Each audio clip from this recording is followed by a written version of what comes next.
Bien, on va aborder aujourd'hui un autre exercice sur le transfert de chaleur et surtout sur la conduction. Et je vous présente comme d'habitude le prérequis nécessaire pour la compréhension de ces exercices et ce cours. Et on aura besoin bien sûr de quelques notions de mécanique des fluides et de thermodynamique. Pour la documentation, je vous conseille les livres suivants. C'est des livres récents, bien sûr. C'est le livre de Saint-Gel, Kajar, livre de Incorpora.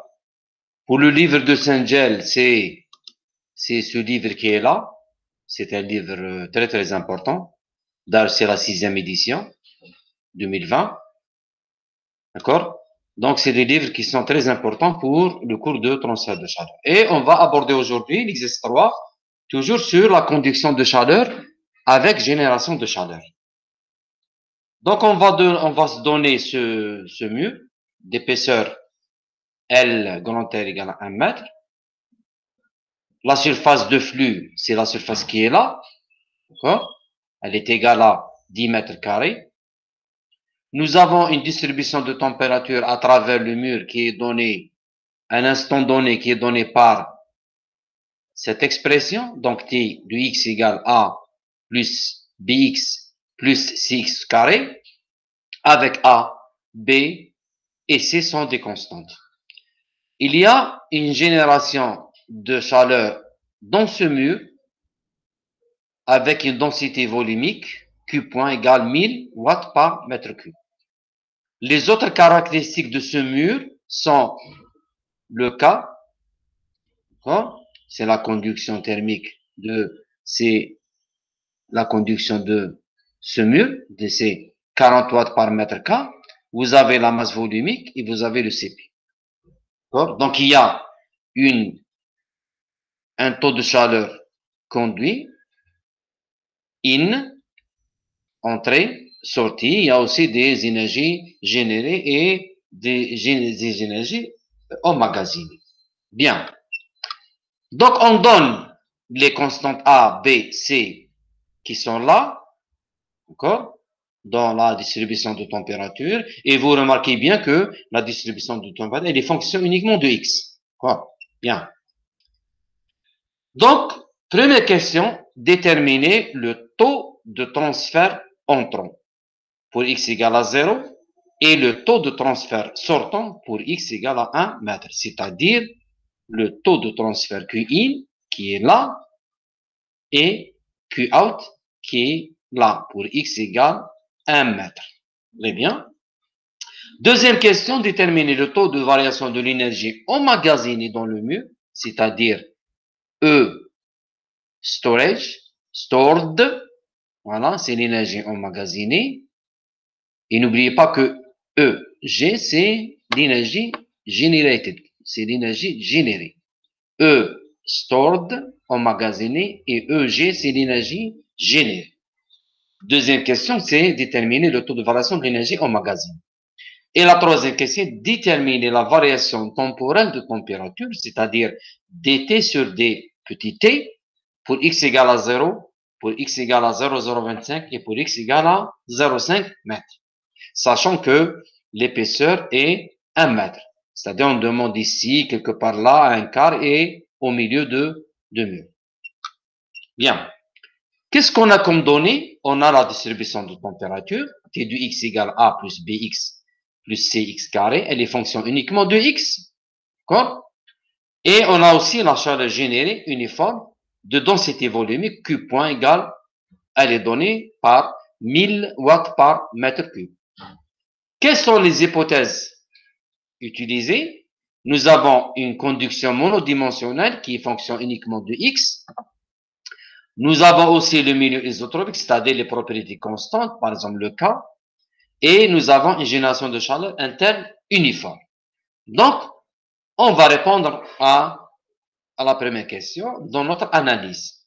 Première question, déterminer le taux de transfert Qin pour x égale à 0 et Qout pour x égale à 1 mètre. Donc, on sait que le taux de transfert de chaleur de conduction, conductif, en tout point, il est donné par la loi de Fourier. C'est-à-dire, dans notre cas, nous allons appliquer la loi de Fourier. Nous avons un transfert monodimensionnel en fonction uniquement de x. Donc, l'équation de taux de transfert, elle est donnée par l'équation, la loi de Fourier, moins k fois la surface du flux dt sur dx. Qin, elle correspond à x égale à 0, donc je vais remplacer ici par x égale à 0, donc je vais dériver la loi, le profil de t par rapport à x, c'est celui-là. Donc, je vais obtenir b plus 2cx et je remplace pour x égale à 0. Là, j'obtiens Qin égale moins b fois k fois a. Et je remplace les valeurs. B, c'est une constante qui est donnée par 300. K, c'est le coefficient 40. Et A, c'est la section de passage de flux. C'est 10 mètres carrés. Donc, j'obtiens Qin égale à 120 kW. Le même calcul maintenant pour le taux sortant. Je vais remplacer la loi de Fourier et je remplace x par L qui est égal à 1 mètre. Donc, je vais dériver, je remplace et j'obtiens 160 kW. C'est le taux de chaleur transféré par conduction à la sortie. Deuxième question maintenant. Déterminer le taux de variation de l'énergie emmagasinée. Stored, c'est-à-dire qui est là, dans le mur. Donc, je vais appliquer le bilan d'énergie sur le volume de contrôle, le CV, qui est en pointillé là. Donc, je vais sélectionner ce volume de contrôle. Je vais appliquer la conservation de l'énergie qu'on a vu déjà dans le cours de mécanique des fluides. Je vous conseille de revoir les cours qui sont sur YouTube. Vous avez la conservation de l'énergie, vous avez le taux d'énergie qui est transféré par conduction in, vous avez ici aussi le Q-out, vous avez l'énergie générée et vous avez l'énergie stored emmagasinée. Donc, on va utiliser la loi de conservation d'énergie, donc l'énergie in à l'entrée, plus l'énergie générée, moins l'énergie à la sortie, égale à l'énergie emmagasinée. Il y a des écritures qui vous donnent E in plus E generated égale E stored plus E out. C'est la même chose. Là, nous allons calculer cette énergie. D'accord. Bien. Pour l'énergie générée, nous avons déjà une densité volumique de cette énergie générée dans le mur. Donc, pour avoir l'énergie, on doit multiplier la densité volumique par le volume. Et le volume de notre mur, c'est quoi? C'est la section qui est là, 10 mètres carrés, A fois L. D'accord? C'est ça le volume de notre mur. Donc, je reviens. Donc, je remplace l'énergie générée par la densité volumique fois le volume. Donc, je vais chercher l'énergie store qui est là. Je remets le tout à droite. J'ai le Qin qui était déjà calculé dans la première question. J'ai le Qout qui est déjà calculé dans la première question. Je remplace, j'obtiens l'énergie stored emmagasinée égale à moins 30 kW. Maintenant, pour la troisième question, je vais chercher la variation temporelle de température, c'est-à-dire dt sur d petit t. Avec grand T, c'est la température et le T, c'est le temps. Donc, où est-ce que je vais trouver cette relation, cette variation? Je vais la trouver dans l'équation de chaleur. D'accord? Et dans notre cas, l'équation de chaleur, elle va être simplifiée comme ça.